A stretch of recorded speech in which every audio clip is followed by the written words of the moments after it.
Today's episode is brought to you by Mazars. SoundCartel. What do you think drives the performance of the people in your business? Is their attitude one of respect and loyalty? Or do they secretly think you and the management team are complete muppets without a clue? From SoundCartel, I'm Nicole Goodman, and this is Business Essentials Daily.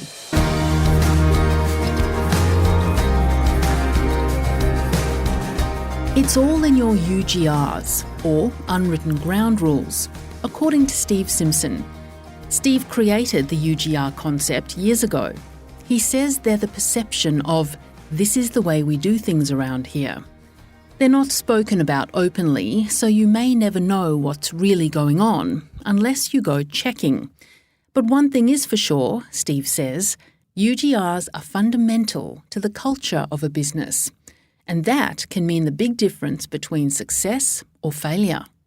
Steve Simpson has seen an increasing focus on the importance of good culture in recent times.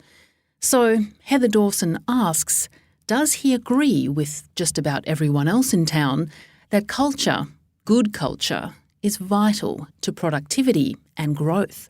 Oh, Heather, I'm with those people that it is vitally important. I think it's such a critical ingredient nowadays. We did some research a little while back, and to be honest with you, we stumbled across this question. We asked people in our research, if the culture of your workplace was to become as good as it realistically could, how much improvement would there be on people's performance/productivity? We gave people a sliding scale, started at 0 because 0 is a legitimate answer. You might think the culture now realistically is as good as it's going to get. And then we gave a sliding scale, 10%, 20%, up to 100% plus.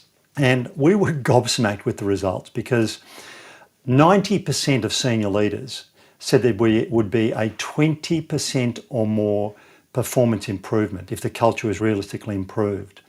60% of middle managers said there would be 50% or more improvement in performance. So look, and that was pre-COVID. I think since COVID, it's got even more critical. But it is fundamentally, it impacts on performance. And I see it as probably the most important thing nowadays. But it does beg the question, Steve. I mean, why don't people do something about it if they already know that there's a problem? It's a really good question, Heather. And I think intuitively many leaders know that their culture might not be quite as good as it could be. But in many cases, I think people feel powerless about what to do about it. And it stems, I think, from a lack of clarity of what culture actually means. If you don't understand something, you can't manage it. If you don't manage it, you become a victim of it. And I think many people feel victims of their prevailing culture, feeling a bit powerless to do something about it. And that's part of the reason I created the concept of UGRs, which I think gives people a real practical insight into what culture really is. Well, we'll talk about UGRs in a sec, but you'd also like to draw our attention to the new hybrid context, Steve. So what do you mean by that? Well, the world's changed, hasn't it, thanks to COVID, and we've become more and more adept at using Zoom and Teams and connecting virtually, and it's created a totally new dynamic for the workplace. And whether there is a new normal, I don't know, but part of the new normal, I'm sure, will be a hybrid work environment where not everyone will be in the one location, maybe in the office or wherever.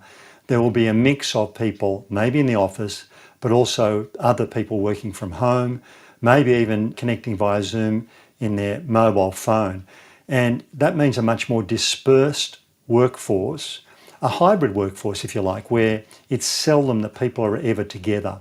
And that's got enormous ramifications for culture, because when people are all in the one building and all in the one floor or all in the one location, it was much easier to get an understanding of the culture and much easier to try and do something about it. And so it just gets more and more complicated.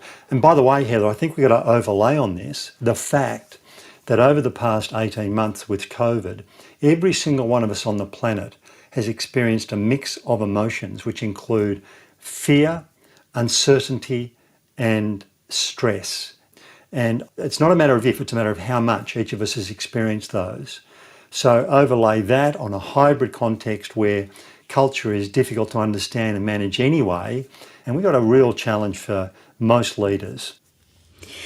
Well, your UGRs, Steve, can you just remind us briefly about the UGRs, what they are and how easily a business can be undermined if the people at the top of the business don't really appreciate how other people in the business are thinking? UGRs, Unwritten Ground Rules, and the definition that I give for UGRs or Unwritten Ground Rules is that they are, and by the way, this definition is vitally important. UGRs, Unwritten Ground Rules, are people's perceptions of this is the way we do things around here. That definition is vitally important. Now, some examples of UGRs that I've come across in the workplace include things like, at our meetings, it isn't worth complaining because we know nothing will get done. The only time anyone gets spoken to by the boss is when something is wrong. The organisation talks about the importance of customer service, but we know they're not really that serious about it, so we don't have to worry about it, and so on. So these UGRs drive people's behaviour, yet they are seldom talked about openly. It's my contention, Heather, that it is the UGRs that constitute culture. Culture is merely people's perceptions of this is the way we do things around here. So culture is as simple to understand as that. It's merely people's perceptions of this is the way we do things around here. Now, the examples I've just shared with you, I've been a little unfair because they're negatively oriented, and UGRs are not always negative. If we have a positive, productive, dynamic team right now, it follows by definition that there are positive UGRs. If we're in an ordinary team right now, it follows there are ordinary UGRs. We're human beings, inevitably we'll get a mix. We'll get some positive, some less than positive, and some in between. The key question that I often put to leaders, and maybe the most important question I can put to leaders, is this: are your current UGRs, that is your culture, are your current UGRs a function of luck or chance, or are they by design? And in my experience, in the vast majority of cases, the current UGRs are a function of luck or chance, where people are thinking to themselves, we're so lucky to have a good boss, or we're so unlucky to have such a bad boss. If only I could get a transfer out of here, I'd be okay. Or if only they'd get a transfer out of here, we'd be okay. So that's not good enough when there is such capacity for performance improvement by improving the culture. I think it's a genuine leader responsibility for them to grasp a hold of this and fight for the kind of culture that's necessary for the organisation's future success while making it a great place to work. So, Steve, how does a boss, a leader, find out whether the UGRs in his business are positive, negative, or even what they are at all? Well, yeah, look, I think there's a necessary first step prior to that, Heather, because we can find out what the current UGRs are. We've had 2 Australian universities undertake world-first research into UGRs. So I'll share how we can understand the prevailing UGRs in a moment. But a necessary first step is, I think, the leadership team gaining clarity around their aspirational culture. We need clarity and commitment about the kind of culture that's necessary for the organisation's future success while making it a great place to work. And my recommendation is we come up with no more than 5 or 6 attributes, which we can call values, by the way, and that's our aspirational culture. And we need clarity and commitment around those values or cultural attributes. Very importantly, Steve, how do you find out what the UGRs are? What we can do, and this is based on the research undertaken by 2 Australian universities, is we can craft what we call lead-in sentences linked to the values to open up a window into the UGRs associated with those values. So I'll give you an example. If we have a value of respect, I wonder how people in an organisation would complete this sentence. Around here, people are treated. If we have a value of constant improvement, I wonder how people in an organisation would complete this sentence. Around here, when someone comes up with a new idea. For a value of teamwork, I wonder how people would complete this sentence. Around here, when it comes to dealing with people from other work areas, or around here when you need help. Now, these lead-in sentences we craft specifically for the organisation we're working with, because Our argument is we need to find out what the UGRs are in relation to those most important aspects of our culture, our values. And we call this a UGRs stocktake, where we're tapping into the prevailing UGRs. And when we do this, organisations can do this by themselves, but when we do it, we, next to each free text box, get people to self-categorise their response as having a positive, neutral or negative impact on the organisation overall. So if somebody writes around here, people are treated like school children, they tick the negative box. If somebody writes around here, people are treated with respect and dignity, they tick the positive box, somewhere in between, they tick neutral. So now we've got two forms of data. We've got quantitative, the percentage breakdown of positive, neutral and negative for each lead in sentence. And we've got the qualitative, which is the words, the massively valuable richness of those words bunched up into groups of positive, neutrals and negatives. And Heather, that's immensely revealing for leaders because often for the first time they're seeing the world through other people's eyes. We're gaining people's perceptions. Remember, that's part of the definition of UGRs, people's perceptions of this is why we do things around here.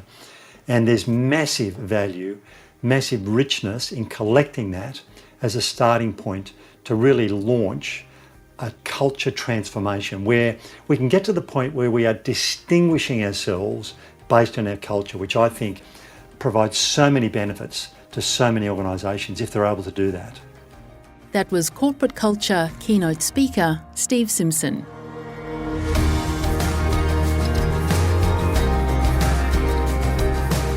This episode of Business Essentials Daily is produced by the team at SoundCartel.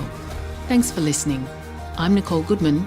We'll bring you more Be Daily tomorrow. Follow @BE Daily Podcast across social media and head to bedaily.com.au for more from the Business Essentials Daily podcast. SoundCartel.